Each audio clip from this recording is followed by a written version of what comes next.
ഈശോ മിശിഹായ്ക്ക് സ്തുതിയായിരിക്കട്ടെ. 4-ാം ദിവസം യേശയ്യായുടെ ദർശനം. ഇരുട്ടിൽ പ്രകാശിക്കുന്ന പ്രകാശം.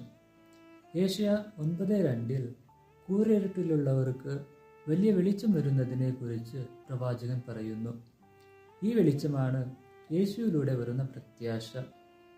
നമ്മുടെ സ്വന്തം ജീവിതത്തിലൂടെ കഷ്ടത, സംശയം അല്ലെങ്കിൽ ആശയക്കുഴപ്പം തുടങ്ങിയ ഇരുണ്ട നിമിഷങ്ങൾ അനുഭവപ്പെടുന്നു.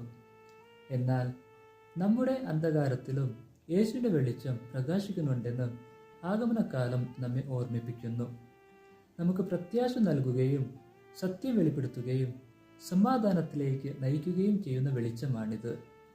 ക്രിസ്തുവിന്റെ ജനനം ആഘോഷിക്കാൻ കാത്തിരിക്കുമ്പോൾ അവന്റെ പ്രകാശം ഇതിനകം ലോകത്തിലേക്ക് പ്രവേശിച്ചുവെന്നും ഇന്നും നമ്മുടെ ഹൃദയങ്ങളിൽ പ്രകാശിച്ചു കൊണ്ടിരിക്കുകയാണെന്നും ഓർമ്മിപ്പിക്കുന്നു. ആമേൻ.